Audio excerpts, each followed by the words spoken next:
आज की वीडियो में हम ये देखेंगे कि कोई भी जॉब एग्ज़ाम जो है उसके लिए जो टेस्ट आप देने जाते हैं, ख़ास तौर पे जो पब्लिक सर्विस कमीशन के एग्ज़ाम्स होते हैं उनके टेस्ट को आप किस तरह से क्लियर कर सकते हैं।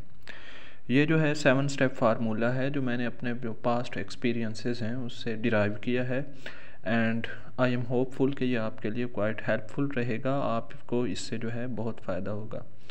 स्टेप 1 को अगर हम देखें तो उसमें ये बताया गया है कि आपका इस तरह का जो पब्लिक सर्विस कमीशन के एग्ज़ाम्स होते हैं वो आमतौर पे सिंगल पेपर टेस्ट होता है और MCQ बेस्ड होता है। 100 MCQs आपको दिए जाते हैं और आपने 90 मिनट्स के टाइम के अंदर उन 100 क्वेश्चंस को सॉल्व करना होता है। दूसरी इसमें जो अहम बात है और जो सबसे बड़ी mistakes most of the students करते हैं जो फर्स्ट या सेकंड टाइम जा रहे होते हैं पेपर के लिए और कुछ ख़ास इन्फॉर्मेशन उनके पास नहीं होती, तो वो ये करते हैं कि वो सारे के सारे क्वेश्चंस जो हैं वो हल कर देते हैं। और जब सारे के सारे क्वेश्चंस हल कर देते हैं तो जो 0.25 मार्क्स हैं हर रॉन्ग आंसर के लिए उनके जो है वो कट जाते हैं। तो इस तरह उनके राइट आंसर्स में से भी जो मार्क्स हैं वो माइनस हो जाते हैं, तो उनका जो ओवरऑल स्कोर है वो नीचे आ जाता है, इसलिए वो क्वालिफाई नहीं कर सकते। तो आपने ये नेगेटिव मार्किंग जो है इसका ख्याल करना है और जो है इसके लिए आपके 0.25 मार्क्स जो हैं वो डिडक्ट होते हैं हर रॉन्ग आंसर पे। इस चीज़ को आपने जो है जहन में रखना है। तीसरा पॉइंट क्या है, जब आपने ये था पेपर के बारे में, इसके बाद है कि आपने तैयारी कैसे करनी है। प्रिपरेशन के लिए आपने जो है हमेशा रिकमेंडेड बुक्स को फोकस करना है। रिकमेंडेड बुक्स से आपने तैयारी करनी है। जो बाज़ार में की बुक्स या हेल्पिंग बुक्स अवेलेबल होती हैं वो स्टूडेंट्स ले तो लेते हैं और ईजी भी होती हैं, लेकिन उनका नुकसान ये है कि वो एक तो सिलेबस को कवर नहीं करती एंड नंबर 2 जो है वो फुल ऑफ मिस्टेक्स होती हैं, जिससे जो है आप वहाँ पे जो है गलतियाँ कर जाते हो और फिर वो ये है कि क्वालिफाई स्टूडेंट्स नहीं कर सकते। नंबर 4 पे क्या है कि जब आप ये तैयारी कर रहे हैं उसके साथ साथ आपने कोई ना कोई नोटबुक अपने साथ रखें और उसके नोट्स बनाएं। नोट्स का आपको 2 तरह से फ़ायदा होगा। एक तो ये आपको जो है टेस्ट के करीब रिवाइज़ करने में कोर्स आपकी मदद करेंगे और आप इजीली रिवाइज़ कर पाओगे।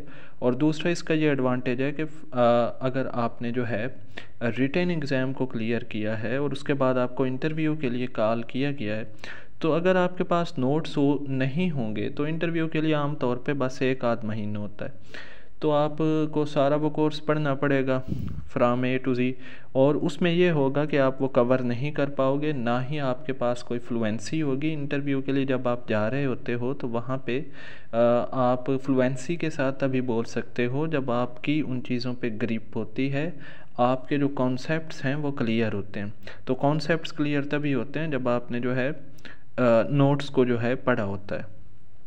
नेक्स्ट स्टेप नंबर 5, इसमें क्या है कि आपने जो पेपर अब आपके सामने है आपने और 90 मिनट्स हैं and these 90 minutes are very important, they can change your whole life.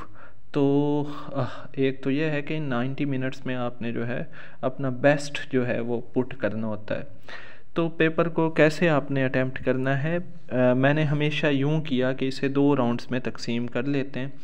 पहले राउंड में क्या होता है कि आपने सिर्फ अटैम्प्ट यू एग्जैक्टली नो, इसका क्या मानिए कि सिर्फ वही क्वेश्चंस करें जिनके बारे में आप 100% श्योर हैं, आपको यकीन है कि उनका जो राइट आंसर है वो कौन सा है।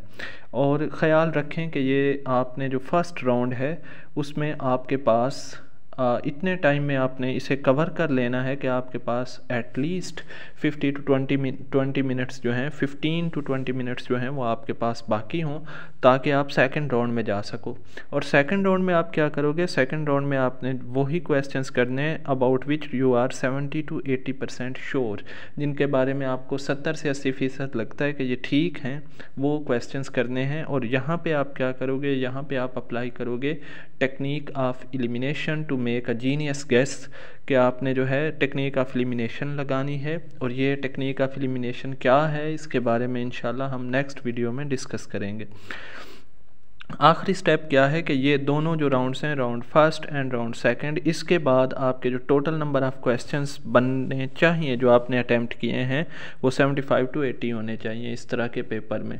इससे ज़्यादा क्वेश्चंस आप ना करें, इससे ज़्यादा क्वेश्चंस आप करेंगे तो आप नेगेटिव मार्किंग में चले जाएंगे और उसका आपको जो है अल्टीमेटली लॉस होगा, आप क्वालिफाई नहीं कर सकेंगे। इंशाल्लाह इससे रिलेटेड ये एक वीडियो सीरीज़ है जो हेल्पफुल है आपके लिए, या जिसका एम है कि आपको जॉब एग्ज़ाम्स के लिए प्रिपेयर किया जाए। तो इंशाल्लाह इस सिलसिले की अगली वीडियोस में बनाऊंगा इसके बाद, और नेक्स्ट वीडियो में हम इंशाल्लाह डिस्कस करेंगे टेक्निक ऑफ एलिमिनेशन के बारे में।